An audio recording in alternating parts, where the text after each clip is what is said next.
परमार्थ में कामयाबी के लिए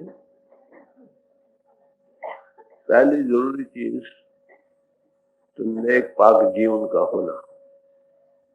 सदाचारी जीवन का हो, नेक पाक जीवन का हो, एथिकल लाइफ का हो। जब तक जमीन न बनेगी मकान कैसे बनेगा?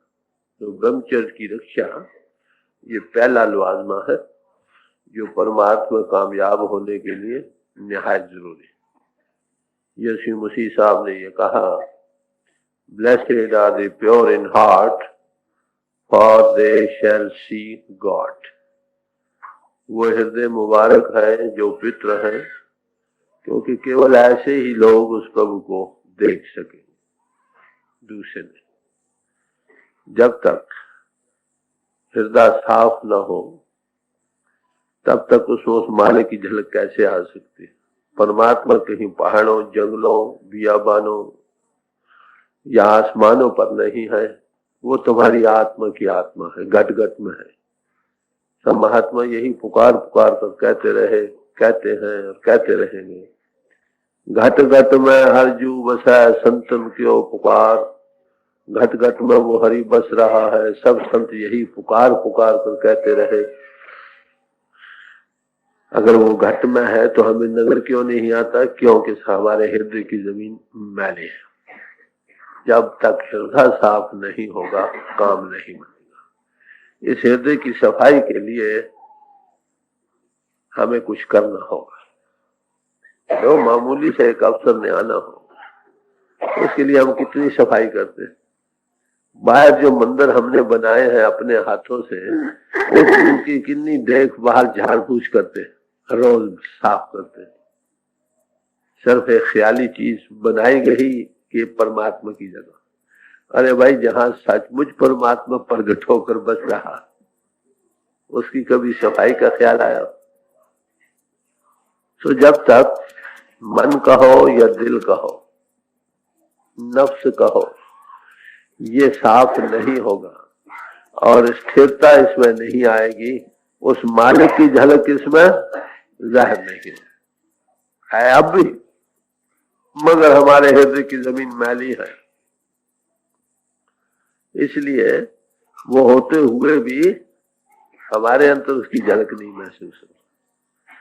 जिनकी हृदय की जमीन साफ हो गई वो यही कहते हैं कि मालिक तुम्हारे घट में, तुम्हारे अंतर वाले भाई आंख को खोल और देख। दिल के आईने में है तस्वीर यार, जब जरा गर्दन झुकाई देख। है तो सब में, किसी के हृदय की जमीन साफ है, किसी की अभी मैली है। मैले हृदय को वो नजर नहीं आता। बात इसमें तो आज आपके सामने इसी मन की सफाई के लिए कैसे हो सकती है। उन महापुरुषों ने जो इस रास्ते में गए, उनको इसका क्या कुछ तजुर्बा हुआ और उसका क्या इलाज बतलाया है, और उनको अपनी जिंदगी में इसका क्या तजुर्बा हुआ है, उसका जिक्र है सब महात्माओं ने किया। आज आपके सामने श्री गुरु अमरदास जी साहब की वाणी का एक शब्द रखा जाएगा।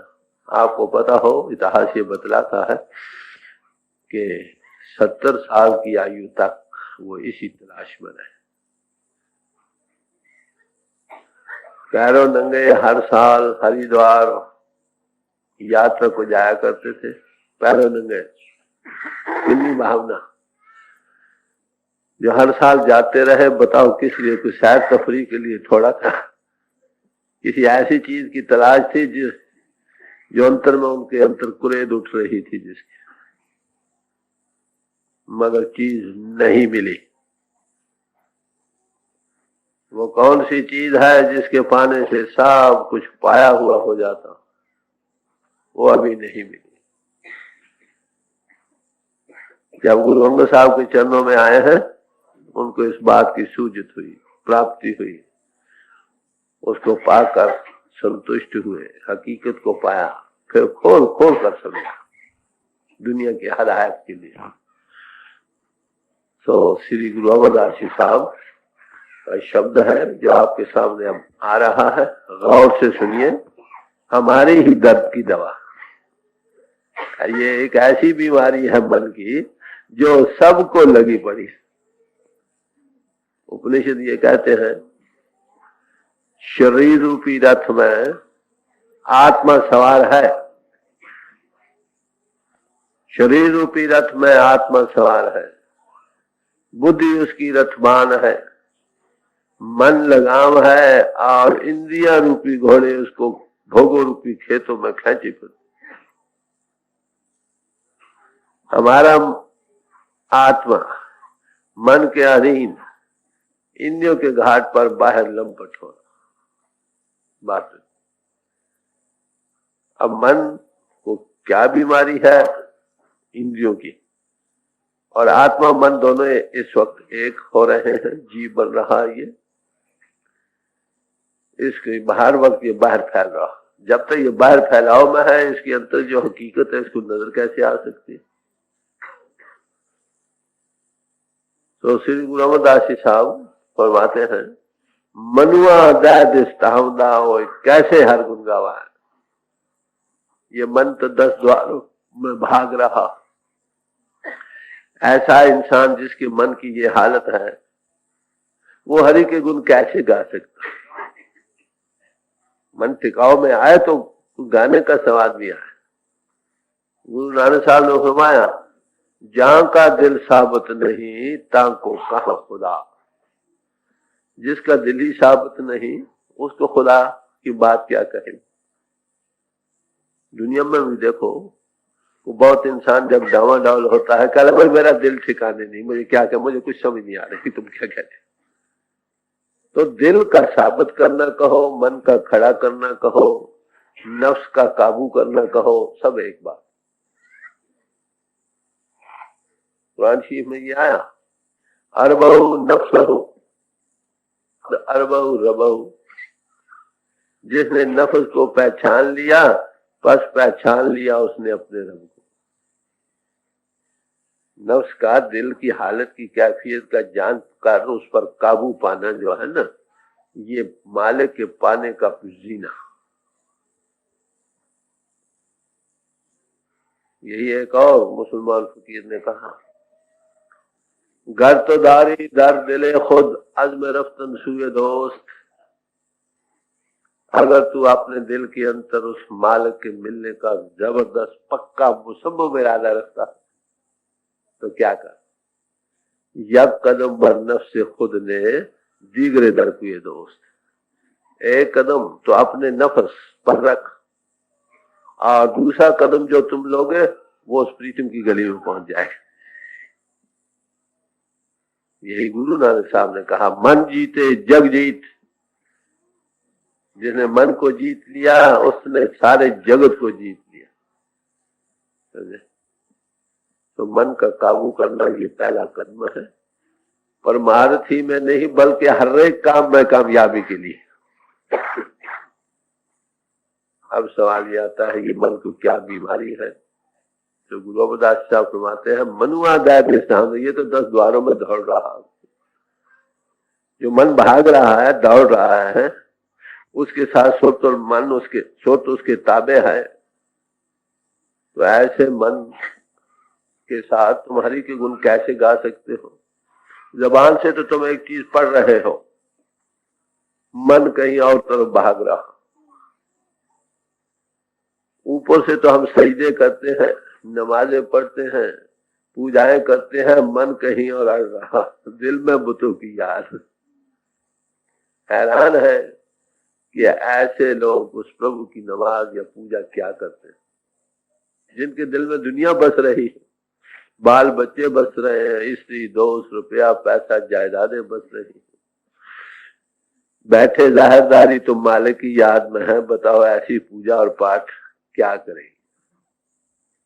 दिल का ठिकाने होना, यकसू होना, एक जगह एकत्र होना, सब तरफ से हट हटाकर जिस जो मजमून वाहिद सामने है उसमें मैं हो जाना, ये पहला कदम। यही कबीर साहब ने कहा। फरमाते हैं मन समुद्र लख ना पड़े उठे लहर अपार। ये मन रूपी समुद्र है, इसमें अपार लहरें उठ रही, कभी काम की, कभी क्रोध की, कभी लोभ, कभी मोह, कभी अहंकार, अनेकों लहरें उठ, हर वक्त उठ रही। जब तक मन स्थिर न हो काम नहीं बनता। दिल दरिया समरथ बिना कौन लगावे पार। जिसे दिल को अबूर किया कोई समर्थ पुरुष, अगर उसकी सोबत मिल जाए तब मुमकिन है कि ये भी पार हो जाए, मन को खड़ा कर सके, नहीं तो कैसे कर सकता। जिसने काम करके देखा है, मन के हाथों माफ करना, हमारे इतिहास भरे पड़े हैं, बड़े बड़े ऋषि मुनि महात्मा रोते चले गए। मिसालें देने की जरूरत नहीं, हमको अपनी तरफ नजर मारनी चाहिए, हमारी क्या गति है। हम सुबह से शाम तक रो रहे हैं। आलमों से जाकर पूछो, बड़े बड़े लेक्चरारों से जाकर पूछो, कथाई ज्ञानियों से जाकर पूछो, अरे भाई तुम्हारी क्या हालत है, वो रो रहे हैं। मन क्या, ये अलग बात रही कि जाहिर मुंह से वो माने या ना माने, सब होते खास। तो मन को ये लहरें जो आती हैं किस तरफ से आती, इंद्रियों के घाट से आती है। जब तक इंद्रिय दमन ना हो, इंद्रिय दमन हो, मन खड़ा हो और बुद्धि स्थिर हो, तब आत्मा का साक्षात्कार होता है। ये उपनिषद कह रहा, सब बात एक ही कह रहे। तो मन का खड़ा होना ये सबसे पहला कदम। पहले मन प्रबोधो अपना, पाछा अवर रिझाओ। पहले हमने मन को काबू करो भाई, फिर दूसरों को कहो भाई ऐसा करो वैसा करो। जिसका अपने ही मन काबू नहीं, दूसरों को क्या उपदेश देता है वो। रिफॉर्मर्स वांटेड रिफॉर्मर्स, रिफॉर्मरों की बड़ी भारी जरूरत है भाई। कैसे रिफॉर्मरों की? Not of others but of themselves. ऐसे रिफॉर्मर जो दूसरों को उपदेश नहीं दे बल्कि अपने आप को उपदेश देने वाले हो। तो कहते तनख्वाह क्या मिलेगी? गॉड हेड, डिविनिटी, रूहानियत, अंतर में जाग उठेगा उस प्रभु में, ये उसको तनख्वाह मिलेगी। तो ये मन एक है, भावे जहां लगाए, भावे गुरु की भक्त करते, भावे विषय को। मन एक वक्त एक काम करेगा, खाए तो लगा लो, खाए तो लगा लो। मन कनेक्टिंग लिंक है जिस्म और आत्मा के दरमियान। ये इतना सूक्ष्म है कि आत्मा के साथ जुड़ जाता और इतना स्थूल है कि जिस्म के साथ जुड़ जाता। अगर मन का रुख जिस्म, जिस्मानियत, बाहरी फैलाव की तरफ हुआ, ये दुनियादार बन गया। अगर मन का रुख आत्मा की तरफ, परमात्मा की तरफ हो गया, ये रूहानी पुरुष बन गया। इसके रुख के बदलने का सवाल है। साईं बुल्ले शाह जब शाह इनायत के पास गए हैं, यही सवाल किया कि महाराज वो परमात्मा कैसे मिलता। तो कहने लगे, साईदा की पावना इधरों पटना तो उधर लावना। रुख का बदलना ही है ना, मन के घाट का बदलना है। अगर इंद्रों का घाट रहेगा, ये बाहर फैलाव में रहेगा, इसके अंदर हकीकत मौजूद है, वो छुपी रहेगी। एक बच्चा हो, एक मकान में है, उसकी बहुत सारी खिड़कियां हैं, वो बाहर झांक रहा है, कभी एक में, कभी दूसरे में लटक रहा है, कभी तीसरे में लटक रहा है बाहर तरफ। बताओ उसके अंदर जो चीज बस रही है उसको वो कैसे जानेगा। इसीलिए कबीर साहब ने फरमाया, नाव कर देख जो कामर भूली, बस अनूप न पाए। नौ ग्रहों को देखकर जो रूपी स्त्री भूल रही है, बाहर फैलाव में जा रही है, इसके अंतर एक अनूप वस्तु है, ये उसको पा नहीं सकता। तो ये एक ऐसी बीमारी है जो हर एक इंसान को लगी पड़ी है। इसको क्या करना है? एक वक्त एक काम करना सीख जाओ। भजन के वक्त भजन करो, प्रभु की याद के वक्त प्रभु की याद में बैठो, किसी को मिलने बैठे हो तो सारा वक्त तो जो देखो उसके पास बैठो, हजूरी दिल। गुरु नानक साहब को काजी के पास पेश किया गया कि महाराज ये कहता है सब हिंदू मुसलमान एक है, इनको कौन नमाज पढ़े चलकर। उन्होंने कहा बहुत अच्छा, मस्जिद में ले गए, नमाज पढ़ने लगे। काजी साहब भी वहां थे, मौलाना साहब आगे जो नमाज पढ़ा रहे थे वो भी थे वहां, सब खड़े हो गए नमाज पढ़ने को। गुरु नानक साहब भी खड़े हो गए, मैं नमाज नहीं पढ़ी। वो जो साथ के जाने वाले थे उनकी नजर नमाज में कहाँ थी, ये थी कि ये पढ़ते हैं कि नहीं, बातें यही थी। जब नमाज पढ़ी गई तो लोगों ने कहा काजी साहब देखो इन्होंने नमाज नहीं पढ़ी। ये कहते हिंदू मुसलमान है, कहते नमाज क्यों नहीं पढ़ी। पूछने लगे भाई मैं किसके साथ पढ़ता। चले मौलाना साहब आगे नमाज पढ़ा रहे थे, उनके साथ पढ़ना था। चले वो तो घर में घोड़ी उसका बच्चा था, बछेरी थी, इस फिक्र में थे कहीं कुएं में न गिर जाए। जरा काजी साहब और अकड़ कहे हमारे साथ पढ़ लेना था। अरे भाई तुम तो काबुल में घोड़े खरीद रहे थे। तो हजूर ये कलम, ये बड़ी भारी चीज। जिस काम में बैठो full Holi and solely devoted बैठो, यक्षु होकर बैठो, कामयाबी होगी, हर एक काम में कामयाबी होगी। इस राज को हम भूल गए, बैठे हैं खाने को, याद बाहर की आ रही। दो लड़के थे,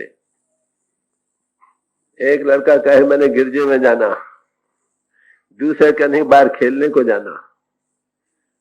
दोनों धुन के पक्के थे, एक गिरजे को चला गया, एक खेलने को चला गया। जो खेलने गिरजे में था वो सोचता ये था कि अब मेरा वो दोस्त गया है, वहां बैठा होगा, वहां पूजा होती होगी, वहां ऐसा होता होगा। हाँ खेल मैदान में मस्जिद था, धर्म स्थान में। दूसरा जो बाहर खेल में जा रहा था उसकी तो ये कैफियत थी, जो धर्म स्थान में गया था वो क्या मेरा दोस्त अब खूब खेल रहा होगा, बैठा तो कहाँ था, ख्याल कहाँ। अरे भाई कौन सा इंसान अच्छा रहा। इसे तो ये कहोगे कि जो मैदान खेलने में था वो वहां बैठा, चित्त को उसका वहां था। जो जाके मन में बसे सो किसी के पास।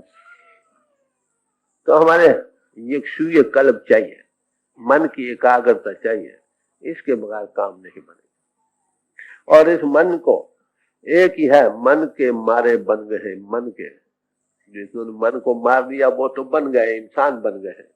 जिन्होंने मन को नहीं मारा, खाए वो वन में रहते हैं या बस्ती में रहते हैं, कहीं भी रहते हैं, हर सूरत में मन के मारे बन गए।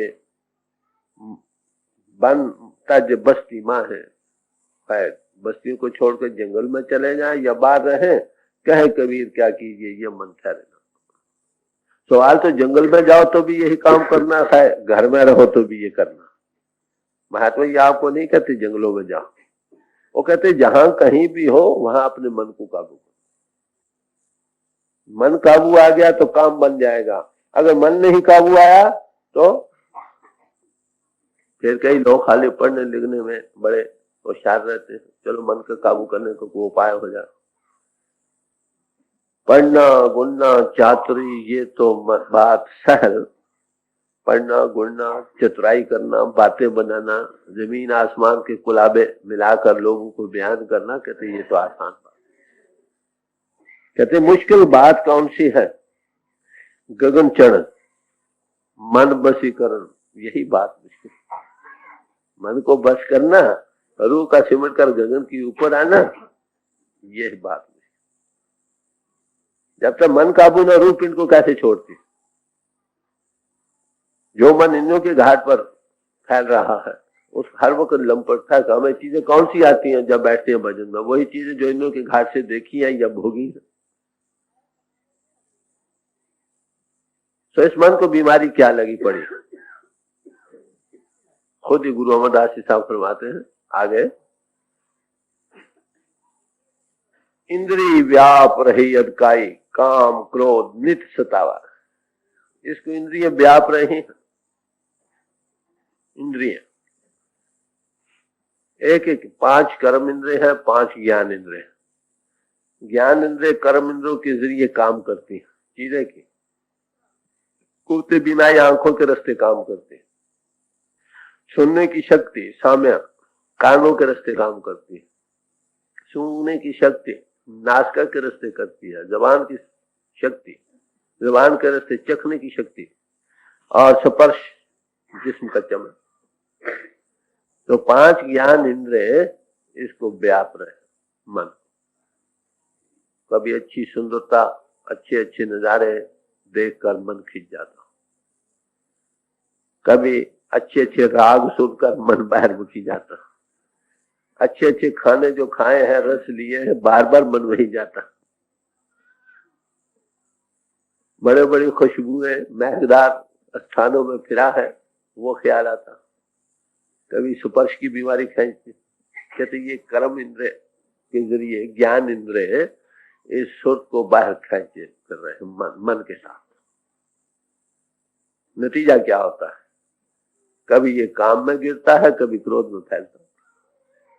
अब काम किसको कहते हैं? कबीर साहब ने इसकी तारीफ की है, जेती मन की कल्पना काम कहावे सो। जिन्हीं कल्पनाएं मन में उठ रही, ये सब काम है। जब जिस्म से इसका ताल्लुक होता है तो उसको ब्रह्मचर्य की रक्षा का न करना, उसको काम कहते हैं। Chastity is life and sexuality is death. पाक दामनी, तहारत, नेक पाक जीवन, ये जिंदगी के देने वाली है, और इसका पात करना मौत के घाट उतरना। इतिहास पढ़े बड़े।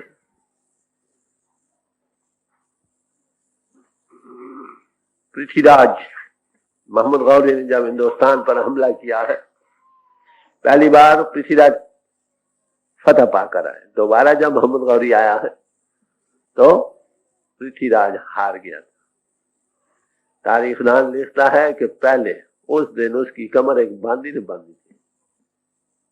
शायस्ता तरीका है बयान करने का। नेपोलियन बोनापार्ट,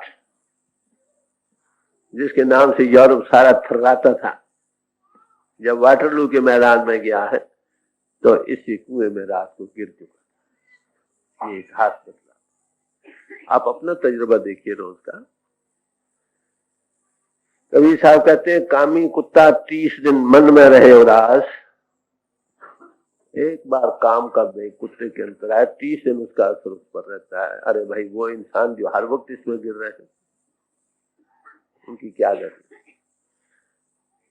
तो इनों की कहां से काम असर करता है? आंखों के रास्ते। अगर काम के हमलों से बचना होता, किसी की आंखों न देखो, बच जाओगे, बहुत सारे बच जाओगे। आंखों के रास्ते हिसाबदानों ने हिसाब लगाया है, 83%, 83% संस्कार सिर्फ आंखों के रास्ते हमारे अंतर में आते हैं, और कानों के रास्ते 14%। सुन सुनकर भड़कता है इंसान। 97% सिर्फ 2 इंद्रियों के घाट से संस्कार बाहर से आते हैं, बाकी 3% और 3 इंद्रियों के रास्ते। इसीलिए कहा एक मुसलमान फकीर ने, चशम बंदो गोश बंदो लब्बे बंद गर नबीनी शरे अकबर बंद, कि आंखों को बंद कर लो, कानों को बंद कर लो, अगर जबान को बंद कर लो, अगर तुम पर हकीकत का राज ना खुले, मुझे हंसी कर लेना। जब ख्याल ज्यादातर आंखों के रास्ते बाहर जाता है, बाहर के साथ, या कानों के रास्ते या जबान के रास्ते, जब तीनों बंद हो गए, मन बाहर जाना छोड़ दे। गुरु नानक साहब ने फरमाया, हर रहो रे मन मुगद आने, ऐ मुगद इंसान, ऐ मन मुगद, तू घर में रहना सीख, ये घर है, बाहर भटकने को छोड़। तो जो घर में रहना शुरू कर दे, उसको असलियत का राज खुलना शुरू हो जाए। बात हुई। कभी ये काम में गिरता है। अब देखिए, काम और नाम की दुश्मनी है, डायमेट्रिकली अपोजिट। नाम पावर, आगे कई बार अर्ज की गई है कि नाम पावर है जो सब खंडों ब्रह्मंडों के बनाने वाली है। नामे ही ते सब जग हुआ, नाम के धारे खंड ब्रह्मंड, वो ताकत जो सबके धारने वाली है, पुष्प से पुष्प आधार, उसका नाम नाम से अदा किया गया। तो कहते नाम कहाँ है? अदृष्ट गोचर नाम अपारा, इंद्रियों के घाट से ऊपर आकर मालूम होता। अब एक करो ऊपर की तरफ और काम करो नीचे की तरफ। अब बताओ, ऐसा इंसान जिसकी गिरावट हरदम है, बताओ वो कैसे नाम कहते नाम नहीं खुल रहा। अरे भाई जीवन को नेक पाक बनाओ। मैंने जो डायरी तजवीज कर रखी है उसका कुछ खास मतलब है। जितना जीवन नेक पाक होता चलेगा उतनी अंतर की रसाई होती चली जाएगी। समझे? एक लैंप हो, उसमें वो जग रहा, अगर नीचे सुराख करके उसका तेल निकल जाए तो लैंप जगेगा? फिर नहीं।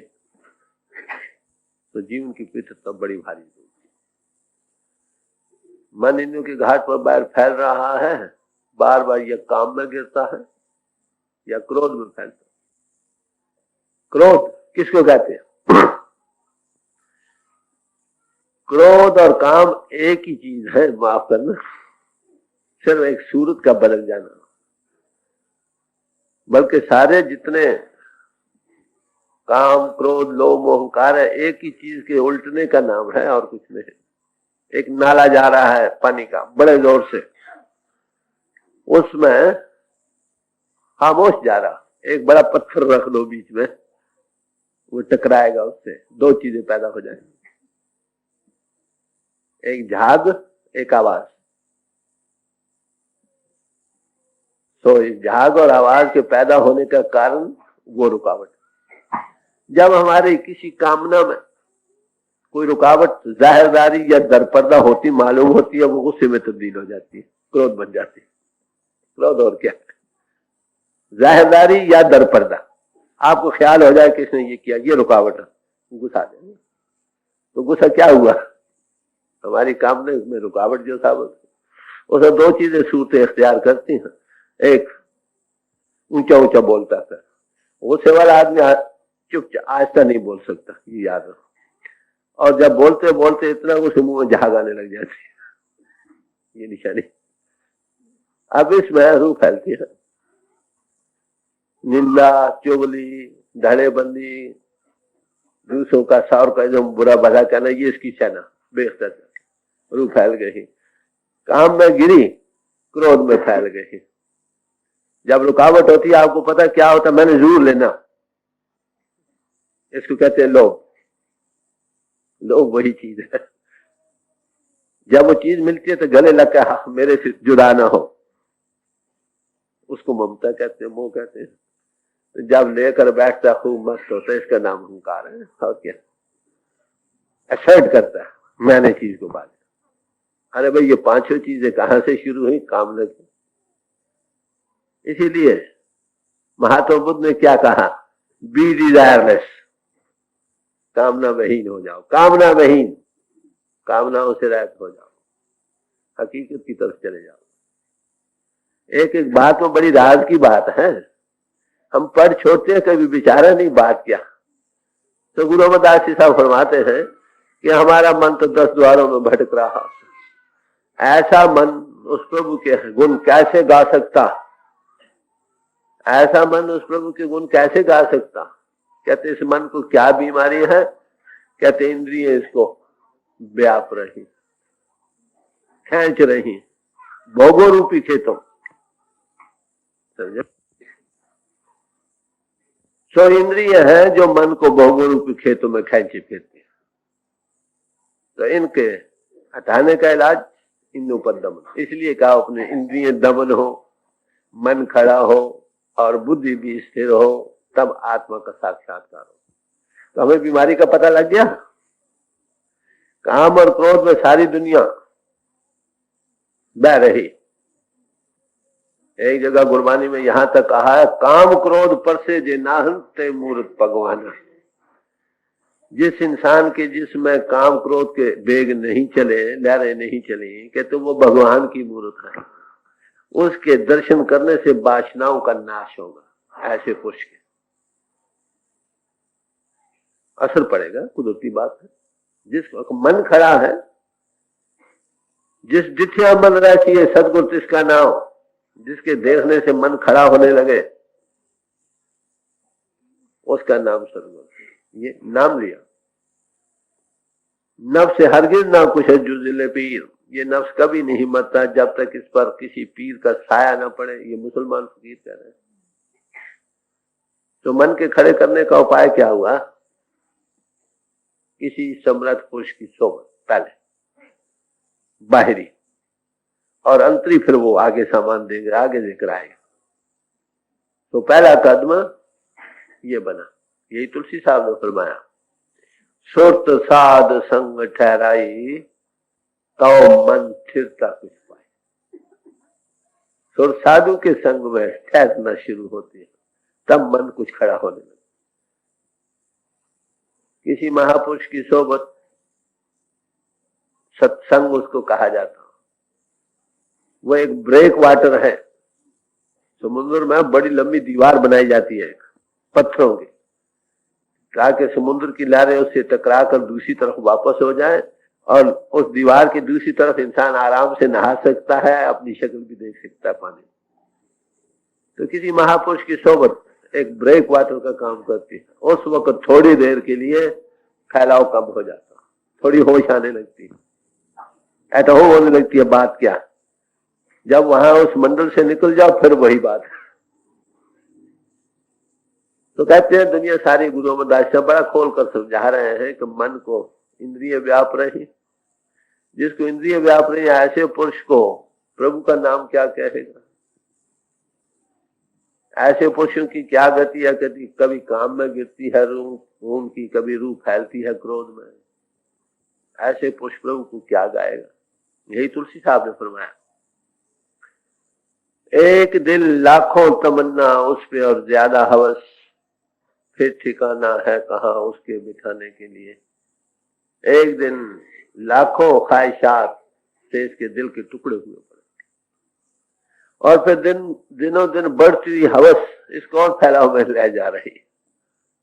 कहते फिर ठिकाना है कहाँ उसके बिठाने के। फिर प्रभु की बात कैसे बनेगी भाई? अब ये कुछ बयान किया, आगे इसका इलाज बतलाएंगे।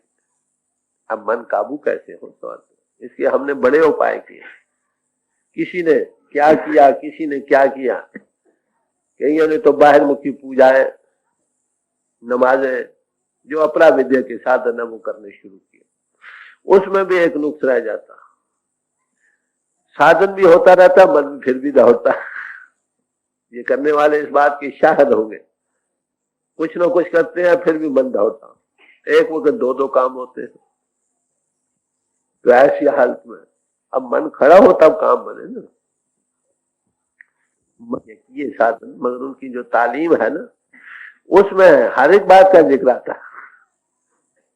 अनेकों साधन किए मगर मन काबू नहीं आया। जब तक मन काबू ना हो काम नहीं बनता। तो इसके बाद आप फरमाएंगे कि मन कैसे काबू हो सकता, सवाल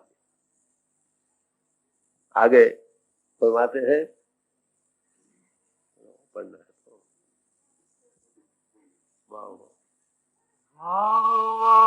सहजे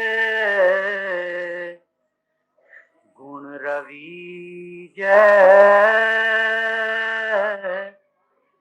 बाहु बाहु सहजे गुण रवि जय। कहते हैं इसका इलाज है, एक गुण है जो रव रहा, बड़ा आश्चर्य गुण।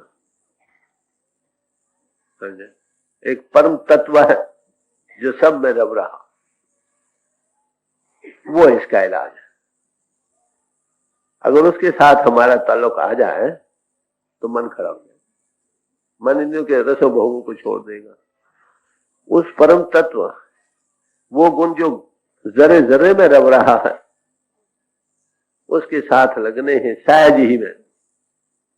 अगर लग जाओगे तो मन खड़ा हो जाएगा। अब इतना कुछ बयान किया, अब इसको और खोल कर आगे बयान करेंगे कि ये परम तत्व या गुण क्या चीज है। राम नाम इस जग में दुर्लभ है, गुरमत हरि रस पीजे। कहते हैं वो राम रमत ही तेरा मां, जो रम रहा है। कैसा नाम? जो रम रहा है। राम नाम क्वालिफाई करता है नाम को। कहते हैं वो इस जगत में दुर्लभ है। वो परम तत्व या वो गुण जो रम रहा है, अगर उसके साथ हम रम जाए तो मन खड़ा होगा। कहते वो गुण रवा क्या नाम है? कहते वो रमा हुआ नाम है। उसका पाना इस जगत में दुर्लभ चीज है। राम नाम इस जग में दुर्लभ है, गुर मत हर रस पी जा। कि वो उसका रस हम कैसे पी सकते हैं? कहते गुरुमत द्वारा। गुरु की मत, गुरुमत गुरु की मत। तो गुरु मत अगर मिल जाए, उसका रस आने लग जाए, जो रम रहा नाम है, उसको पाकर मन खड़ा हो जाए। पहले गुरु, फिर उसकी मत, पहले अनुभवी पुरुष जैसे इस मन को काबू किया, उसकी सोबत, फिर वो अंतर में उस रमे नाम के साथ जोड़ दे। यही इलाज इस मन के काबू करने का। वो प्रणव की धुनी जो घट घट में हो रही है, जिसको श्रुति वेदों ने कहा है, उपनिषदों ने उसको उद्गीत करके बयान किया, उदर करा। ऋग्वेद में उसको वाक्सिद्धि करके बयान किया है। मुसलमान फकीरों ने उसे कलमा करके कहा। कलमे से 14 तबक बने, इधर नाद से 14 भगवत बने। बात वही, नाम से खंड ब्रह्मांड बने, शब्द से धरती और आकाश बना। तो एक ही चीज के ये लफ्ज बोध कराने वाले हैं। वो घट घट में रह रहे। उसको ईसाइयों भाइयों ने वर्ड करके बयान किया। In the beginning was the word, word was with God and word was God. जब शब्द था, शुरू में था, खुदा के साथ था, शब्द खुद खुदा। जब वो था कुछ नहीं बना था, ये वो करे। तो सब महात्मा ये बयान करते हैं कि हर एक इंसान के अंदर एक पावर, डिवाइन लिंग घट घट में मौजूद है। उसमें उसके पाने से ये मन खड़ा हो जाता। आप देखिए भगवान कृष्ण जी के जीवन में एक वाक्य आता है कि दरिया जमुना में उन्होंने छलांग लगाई। नीचे 1000 मुंह वाला सांप था, उस पर उन्होंने बांसुरी बजाते हुए धुनी के आश्रय मन को नथ लिया, नाग को, जिसके 1000 मुंह थे। अब बताएं, ये अलंकार के तौर पर बयान किया। वो कौन सा नाग है 1000 मुंह वाला है? वो घट घट में यही मन बैठा। इसके हजारों तरीके हैं इंसान को काबू करने के। ज्ञानियों को ज्ञान में, ध्यानियों को ध्यान में, बाह्य पूजाओं वालों को तीर्थवासियों को तीर्थ भाषा के जोम में, हर को अहंकार में फंसा। कैसे काबू किया? वो प्रणव की धुनी जो अंतर हो रही है उसके सुनाने से, अलंकार के तरीके से बयान किया। तो नाम की धुनी जो घट घट में हो रही है, प्रणव की धुनी, उसके सुनने से मन हमेशा के लिए काबू हो जाता। मन मूसा पिंगल विहा पी पारा हरि नाम। चूहे को अगर पारा पिला दो वो भारी हो जाता है, दौड़ने दुपड़ने से हट जाता। ऐसे ही मन को अगर नाम का पारा पिला दिया जाए, ये दौड़ने भागने से हट जाएगा। मन को काबू करने का इलाज, तृप्त करने का इलाज, नाम मिलिए मन तृप्ति। नाम या गुरु, दो ही इलाज है इसके। न ये पढ़ने से काबू आता, 1000 बार पढ़ो फिर मन वक्त पर धोखा दे जाता। विचार से भी ये काबू नहीं आता, थोड़ी देर के लिए आता फिर भाग जाता। जैसे आग हो फागे के नीचे दब जाए, मालूम होता है आग नहीं है। जब अंधेरी चलती है तो वो आग पर जल्त हो जाती है। अगर आग पर पानी डाल दिया जाए फिर हजार अंधेरी चले तो भी पर जल्त नहीं होगी। तो मन के काबू करने का एक ही उपाय है, ये रस का आशिक है, इसको लज्जत चाहिए। बाहर दुनिया में लज्जत दो चीजों पर तकसीम होती है, एक नजारे, रूप, अच्छे अच्छे नजारे खिंच जाता है इंसान देख। दूसरी सुरीली धुनें, अच्छी अभी सुरीली आवाज आने लगी सबको मन खिंच जाए, राग गाना। अब जिस बच्चे के हाथ में एक खिलौना है उसकी लज्जत ले रहा है, अगर उसको लेना चाहते वो चीज, उससे ज्यादा अच्छी चीज उसको दो तब वो छोड़ेगा ना। आपने मन को अंधेरी कोठरी में बंद कर दिया, मन को अंधेरी कोठरी में बंद कर दिया बच्चे को, वो क्या करेगा? दरवाजे तोड़ेगा, चीखेगा, पुकारेगा, हाय हाय करेगा कि नहीं? अगर बच्चे को अंतरिक खेलने का सामान मिल जाए तो उस वक्त वो क्या करेगा? चुप कर रहेगा। तो इसी तरह अगर हमारे मन को बाहर जो लज्जत हमको आ रही है रूप और आवाज में, अंतर में कोई लज्जत इससे ज्यादा बढ़ जाए तो ये खड़ा हो जाए। बच्चे को अंधेरी कोठरी में कोई सामान खेलने को मिल जाए, चुप कर रहेगा कि नहीं? तो अंतर नाम में ये दोनों चीजें समझे? नाम में नूर भी है, नजारे भी है, अंतर खंड ब्रह्मांड भी जारी हो देखने में आने लग जाता। और उसमें महारसा है, उस रस को पाकर बाहर के रस फीके पड़ जाते। उसमें आवाज भी है, सुरीली धुनें भी है और रूप भी है। जब वो रस आवा है रस नहीं बाबा, जब अंतर में वो एक चीज जारी हो गई उस रस को पाकर बाहर के रस फीके पड़ जाते। अब हमें क्या करना चाहिए? गुरु मत से इस रस को पी सकते हैं, गुरु को पकड़ो। कबीर साहब ने कहा कि इसका क्या इलाज है? कहते किसी गुरु के पास जाओ और उससे पूछो इस तन में मन कहाँ बसा है, निकस जाए कई ठोर। उसे पूछो भाई तन में मन का बासा कहाँ है और किन रस्तों से ये बाहर भाग भाग कर जाता है। कहते अगर गुरु गम होए तो परख ले, ना तर कर गुरु। अगर कोई अच्छा समर्थ गुरु मिलेगा तुमको बताएगा मन का ठिकाना कहाँ और कैसे ये बाहर जाता है। कहते अगर ऐसा गुरु बाहोश नहीं मिलता जिसको इसका भी पता नहीं कि उसको छोड़कर किसी और गुरु के पास चलेगा। दिल दरिया समर्थ बिना कौन लगा है पार, जिसे खुद ही अबूर नहीं किया वो कैसे आपको मदद कर सकते? तो ऐसे महापुरुष के पास जब हम जाते हैं पहले उसकी सोबत और संगत हमको मिलती है, उससे मन खड़ा होने लगता। यही मौलाना रूम साहब ने फरमाया, दिला नजदे कसे बिनशी के ओ आज दिल खबरदारन, ऐ दिल तू किसी ऐसे की नजदीकी अख्तियार कर जिसको इस दिल का खबर हो, हमारे दिल को पता हो कि कैसे हम इसमें बह रहे हैं, ये दिल किस तरफ हमको ले जाता है, कैसे हम बाहर दुनिया में खिंच जाते हैं। बजेरे यहाँ दरख्ते रहो बरो गुलहाए तरदारद, किसी ऐसे सरसब्ज दरख्त के नीचे बैठो जिसके ऊपर तरोताजा फूल और फल हो। अगर धूप से झुलसा हुआ इंसान किसी ठंडे सायेदार दरख्त के नीचे आए, होश आ जाती है कि नहीं?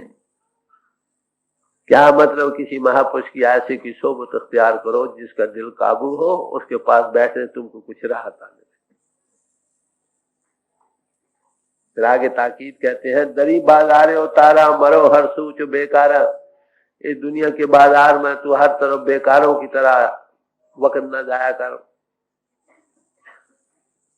तो क्या कहते हैं, क्या कर? बदुकाने कसे बिनशी की दरों में बीदारा, किसी ऐसे की दुकान पर बैठ जिसके अंतर शायद हो। फिर आगे एक ताकीदी लफ्ज बतते हैं,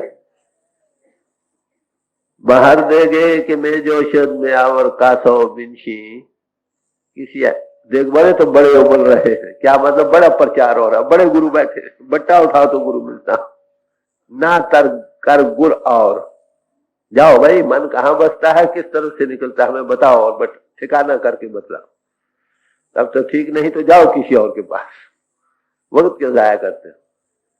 तो कहते किसी ऐसी दुकान पर बैठो जिसमें शायद हो, कहते देख बड़े तो बड़े उबल रहे हैं, बड़ा प्रचार हो रहा है, कोई नहीं कहता कस न गो कि दो में मन तुर्शस्त, कोई ये नहीं कहता कि मेरी छाछ खट्टी है, हर यही कहता है कि बस यही जगह है और कोई नहीं,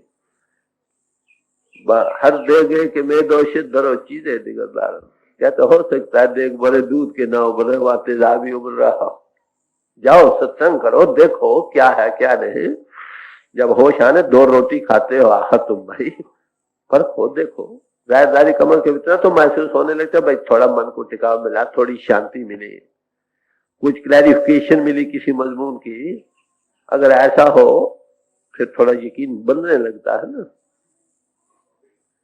तो कहते हैं मन के काबू करने का इलाज केवल यही है कि किसी अनुभवी गुरुमत को हासिल करो और अंतर नाम के साथ जो रम रहा है उसके साथ लग जाओ, उसकी धुनी सुनने, जिसकी रमे नाम के साथ लग गई वो असल गुरुमत को पा गया, गुरुमत के पाने से हर रस मिल गई, हरि रस के पाने से मन खड़ा हो। तो मन के खड़े होने का उपाय केवल गुरु मत का हासिल करना है और नाम के साथ लगना। वो महात्मा आपको बिठाकर नाम का कांटेक्ट देगा, इन्हों के घाट से ऊपर कैसे आ सकती हो इसका तजुर्बा देगा, जब वो रोज करने अपने आप जीवन पलटा खा जाएगा, मन इन्हों के घाट के रसों भोगों को छोड़ देगा। ये गुरु अमरदास जी साहब को 70 साल की तलाश के बाद जब गुरु अंगद साहब के चंदवान भाई पूछते, उनके पहुंचने का समय मिला, उस वक्त की रसाई की बात है जो उन्होंने पाई और दुनिया को खोल खोल कर समझा रहे हैं। राम नाम इस जग में दुर्लभ है, गुरमत हरि रस पीजे, शब्द चीन मन निर्मल हुआ, ता हरि के गुण गावे।